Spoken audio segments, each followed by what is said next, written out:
So there seems to be a new phenomenon where black women are becoming easy targets for murder on these dating apps. This phenomenon is becoming just as frequent as seeing a dead rapper.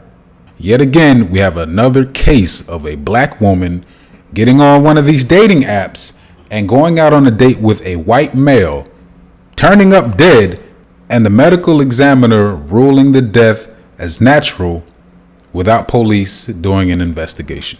The latest case comes out of Kansas City, Missouri.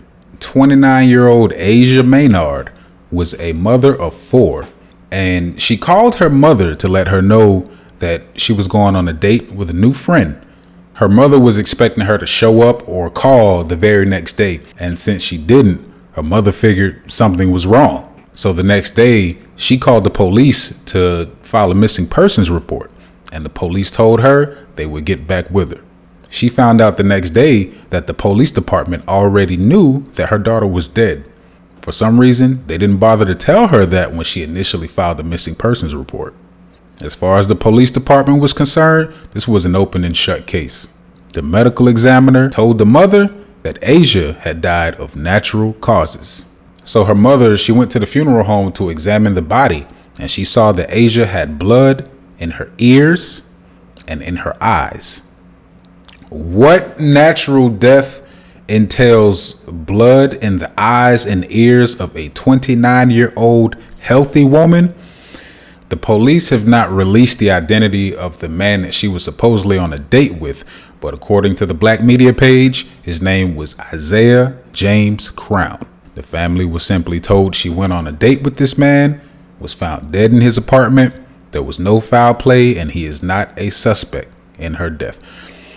Now, in my personal opinion, I just believe that black deaths just do not raise any kind of concern. We see this all the time. I'm sure law enforcement has the resources to get to the bottom of a lot of deaths involving black people.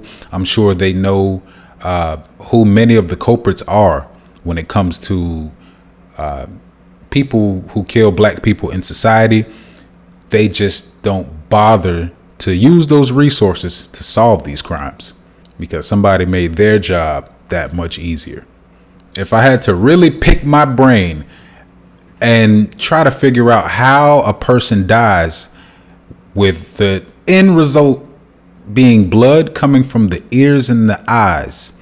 From the eyes, I'd say some form of strangulation. From the ears, my guess would be some type of blunt force trauma.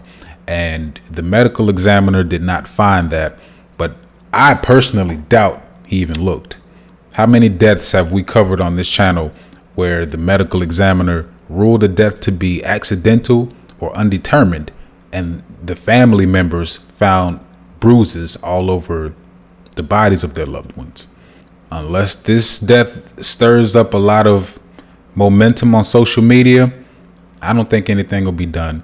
It's currently just an investigation, not a homicide. They've already concluded there was no foul play. So if there are any more updates in this case, I will keep you posted. But this seems to be a trend.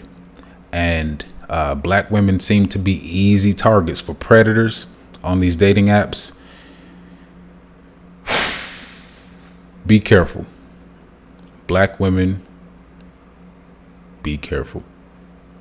If you have to carry a firearm with you when you're going to meet people for the first time, whatever you have to do, please protect yourselves, especially on these dating apps.